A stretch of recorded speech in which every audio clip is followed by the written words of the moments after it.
Então, gente, mais uma vez, obrigada pela presença de todos e obrigada por esse convite tão gostoso e podermos refletir sobre essa nossa doutrina tão consoladora, tá? Então, o que a gente tem aqui? Hoje, 1º de abril, como a Nina falou, é o dia da verdade. Então, a gente vai falar só verdades hoje. Tá? Então, nós vamos começar assim o simpósio de hoje. E o item de hoje é Jesus e o Consolador Prometido. A gente vai falar um pouquinho de Jesus e um pouquinho desse Consolador. Para a gente iniciar a nossa reflexão dessa tarde, a gente vai relembrar as 3 revelações. E a gente tem aí, até o advento do Espiritismo, nós tínhamos 2 revelações. A primeira com Moisés, o Decálogo, né? E a segunda com Jesus Cristo, que nos trouxe a lei do amor. Essas 2 primeiras revelações, elas foram pessoais e locais. Por exemplo, a de Moisés, né?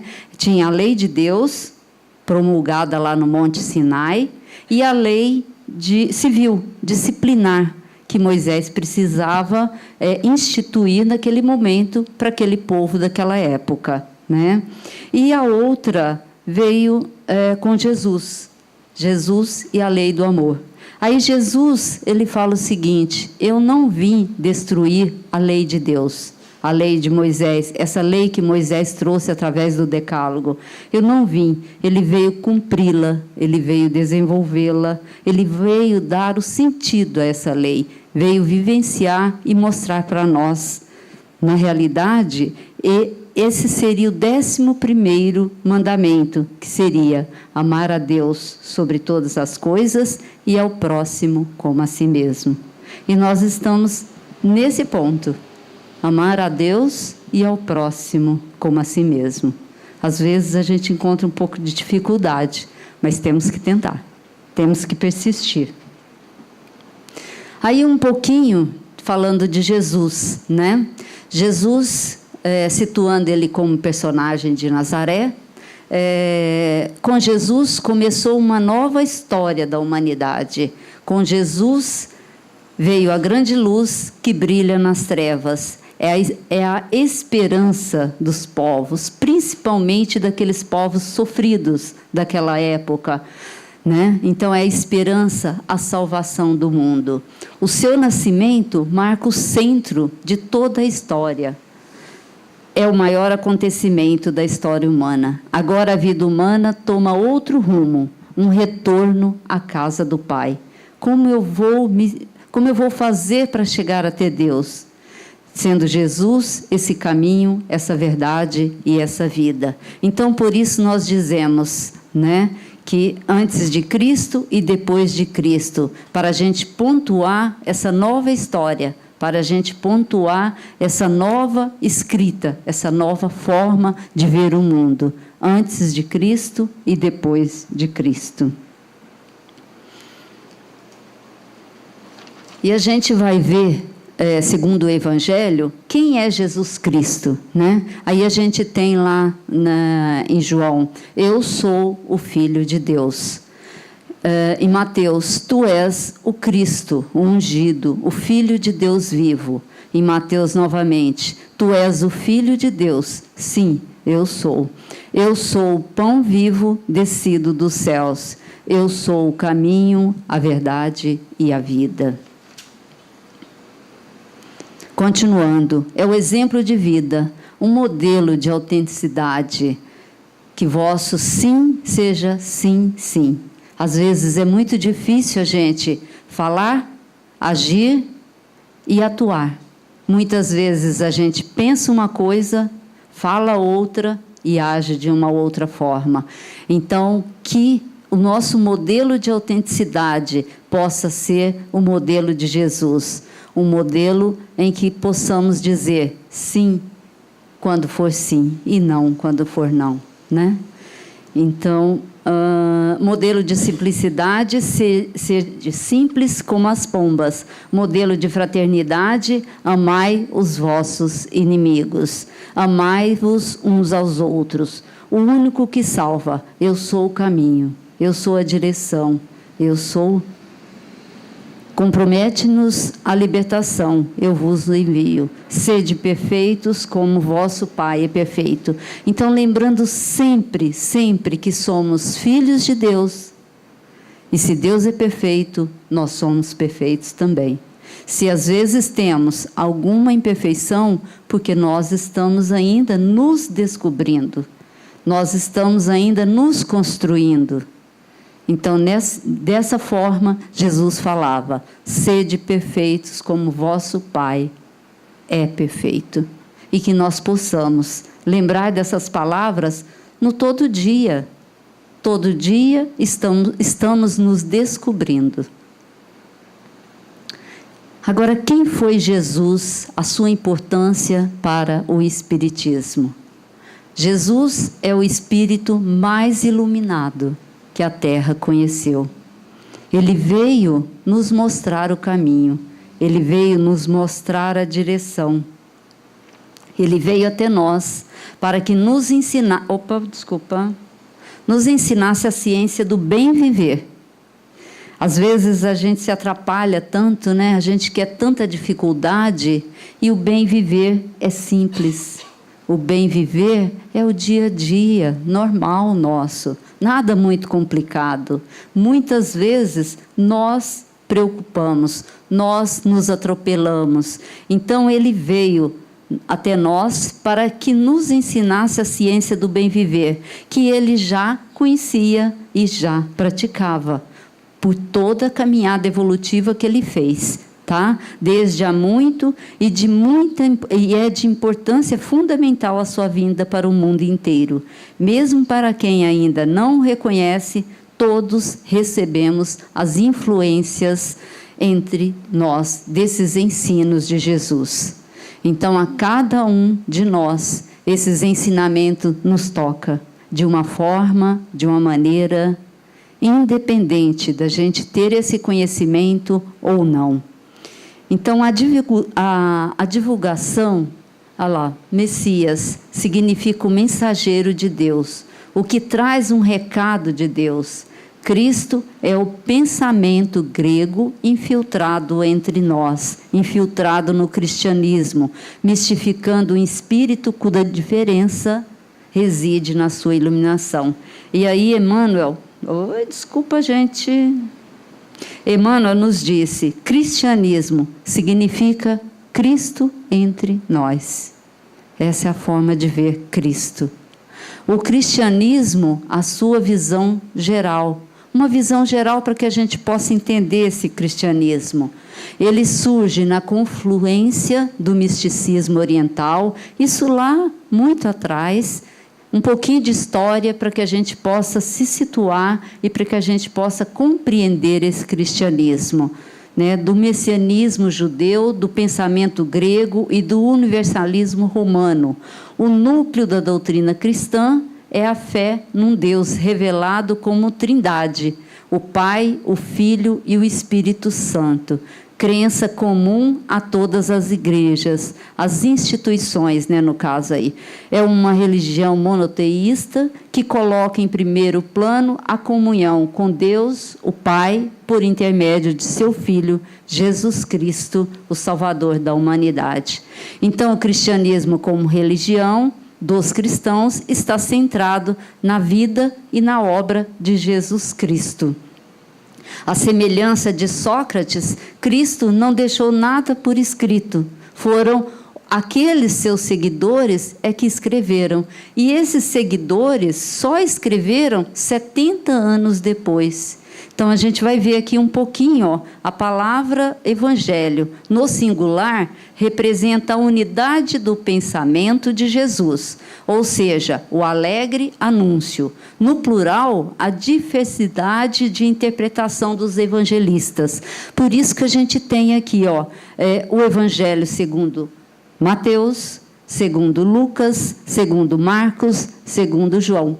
Cada um deles escreveu uma parte do pensamento daquela história passada junto com Jesus. Cada um deles foi escrevendo, por isso que a gente citou ali vários pensamentos de Jesus em cada um desses evangelhos, tá? Então é dessa forma, né? Essa palavra, o evangelho, no singular, é o pensamento de Jesus. O alegre anúncio. No plural, é a diversidade de todos os evangelhos, tá? Então, naquela época, né, o ambiente histórico-religioso em que o evangelho nasceu é o do judaísmo, formado e alimentado pelos livros sacros do Antigo Testamento, condicionado pelos acontecimentos históricos, pelas instituições nas quais se encontrou inserido e pelas correntes religiosas, tá? Embora o cristianismo seja uma religião revelada, diferente da judaica, apareceu historicamente como continuação e aperfeiçoamento da revelação dada por Deus ao povo de Israel. Jesus era um judeu que nasceu e viveu na Palestina, e os apóstolos eram todos aqueles povos que o seguiam, aqueles povos que, de acordo com o pensamento de Jesus, eles vão se assimilando a esse pensamento e vão seguindo Jesus na caminhada de Jesus. Então, por isso, nos evangelhos, encontramos descrições, alusões e referências a pessoas, instituições, ideias e práticas religiosas, né? Isso aqui está nesse livro. E o Cristo e o Consolador. A palavra consolar em grego, né? Paracleto, alguém chamado ou enviado para prestar auxílio. Aí nós chegamos nessa terceira revelação.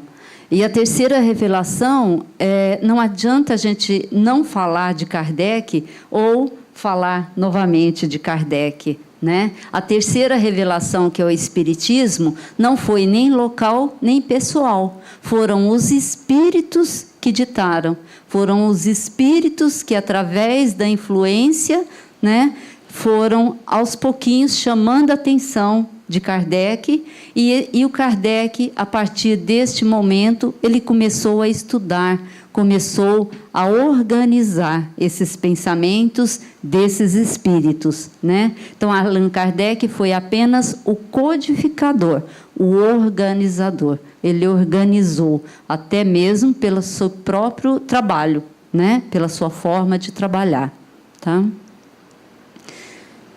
E aí tem um texto evangélico, a gente encontra aqui em São João: se vós me amais, guardai meus mandamentos, e eu pedirei a meu Pai, e ele vos enviará um outro Consolador, a fim de que permaneça eternamente convosco, o Espírito de verdade, que o mundo não pode receber, porque não o vê e não o reconhece. Mas quanto a vós o conhecereis, porque permanecerá convosco e estará em vós. Mas o Consolador, que é o Santo Espírito, que meu Pai enviará em meu nome, vos ensinará todas as coisas e vos fará relembrar de tudo aquilo que eu vos tenha dito. E olha, ele falou, ensinará e relembrar. É muito importante, porque a partir deste momento aí, Jesus já estava promulgando a saída dele, né? E já estava enviando esse Consolador. E esse Consolador não poderia ser dito naquela época, porque a população daquela época não conseguiria compreender. Hoje sim, hoje é o momento exato dessa compreensão. Então, se pois o Espírito de verdade deve vir mais tarde, ensinar todas as coisas, é que o Cristo não disse tudo, Ele vem fazer recordar aquilo que o Cristo disse. É por isso foi esquecido ou mal compreendido. Porque muitas vezes, quando a gente não compreende um assunto, ou quando a gente lê alguma coisa, a gente precisa reler. A gente, quando faz o evangelho, às vezes a gente não compreende o texto. Quando a gente relê novamente, a gente compreende essas palavras. Então, naquela época, era quase impossível esses ensinamentos trazerem clareza para aquele povo daquela época. Então, o Espírito da Verdade diz: Espíritas, amai-vos, eis o primeiro ensinamento. Instruí-vos, eis o segundo ensinamento. Então, que nós possamos sempre lembrar desse ensinamento tão importante, né? Tão importante, amar o outro, tão importante, nos instruir, nos esclarecer, para que possamos compreender a nós mesmos e o ao outro. Então, todas as verdades se encontram no cristianismo. Os erros que nele se enraizaram são de origem humana. Nós mesmos interpretamos de maneira errada, interpretamos de uma outra forma, na forma da nossa compreensão. Por isso que muitas vezes precisamos ler, reler, compreender, para depois passar para frente. E aqui só a nível de esclarecimento, porque fica uma dúvida sobre o Espírito da Verdade, né? Quem é esse Espírito? É o Espírito que é de verdade, né? Quem é? Então, Herculano Pires, nesse livro aqui, ó, Revisão do Cristianismo, ele nos trouxe esse esclarecimento. Então, eu trouxe aqui para vocês, porque às vezes a gente fica com essa dúvida. Então, a gente tem aqui, ó, o Espírito da Verdade não é uma entidade definida, uma criatura humana ou espiritual, mas simplesmente a essência do ensino de Jesus, que se restabeleceria através dos homens, que mais rapidamente se aproximassem da sua verdadeira compreensão. Então, esse Espírito de verdade são pensamentos de Jesus, são pleiades de espíritos com o mesmo pensamento de Jesus, para compreender, para ensinar, para amar, para nos instruir, né? Então, o Espiritismo vem, no tempo marcado, cumprir a promessa de Cristo. O Espírito de Verdade preside a sua instituição, chama os homens à observância da lei e ensina todas as coisas, em fazendo compreender o que o Cristo não disse, senão por parábolas. Porque naquela época, a compreensão do povo daquela época só poderia ter sido feita através de parábolas, que são historinhas, né? Porque a gente conta para as crianças pequenas historinhas com fundo moral, né? Então, o Cristo disse que ouçam os que têm ouvidos de ouvir. O Espiritismo vem abrir os olhos e os ouvidos, porque fala sem figuras e sem alegorias. Ele ergue o véu, deixado propositalmente sobre certos mistérios. Vem, enfim, trazer uma suprema consolação aos deserdados da terra e a todos aqueles que sofrem, dando uma causa justa e um fim útil a todas as dores. Esse é o Consolador. Essa é a forma que nós devemos encarar a vida. Essa é a forma que temos que lutar para a nossa evolução, que crescer, que ir em frente, mas ir com coragem, com fé, com esperança e sempre com confiança em nós mesmos e no Pai. Debruçando-nos sobre o princípio da reencarnação, encontramos explicações para todos os nossos sofrimentos. O Espiritismo tem resposta para todas as nossas dúvidas e consolo para todos os nossos dissabores. É preciso, pois, penetrar nele com um sentimento de humildade e de agradecimento a Deus. E assim a gente vai compreendendo melhor esses ensinamentos quando a gente relê, quando a gente aprende, quando a gente pega esse evangelho e usa ele no nosso dia a dia. Ou esse próprio livro dos Espíritos, com todas as perguntas que às vezes nós nos perguntamos, mas lá estão as respostas que a gente pode ir atrás buscar. Então a gente tem aqui, Chico Xavier. Se eu não tivesse encontrado Jesus no Espiritismo, eu não teria ficado.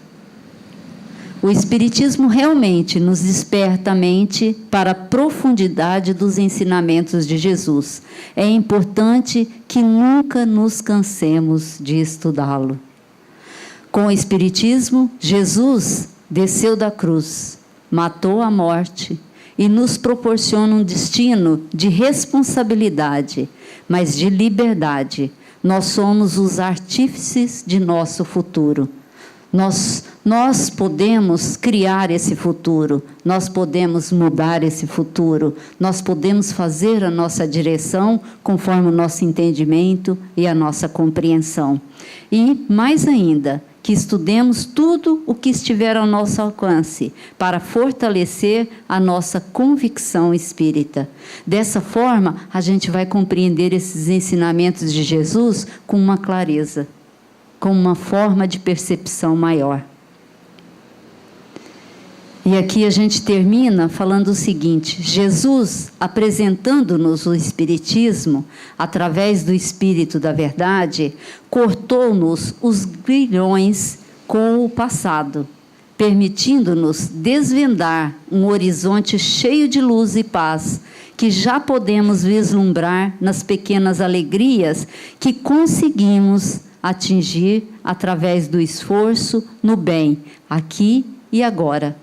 Que nós possamos sempre nos olhar, como a gente olha toda manhã no espelho, mas olhando aquele ser em crescimento e em evolução, e que possamos lembrar do rosto meigo de Jesus, que possamos olhar no seu olhar e falar: esteja conosco, que nós vamos em frente, que o caminho é longo, sim, mas nós temos os dias, os meses,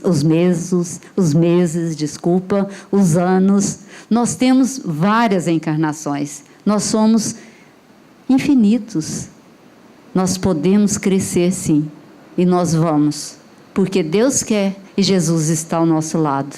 Que Jesus abençoe a semana de vocês e que esse seja um mês maravilhoso, com palestras maravilhosas, para que possamos compreender, amar e seguir em frente esse mestre amado. Que assim seja.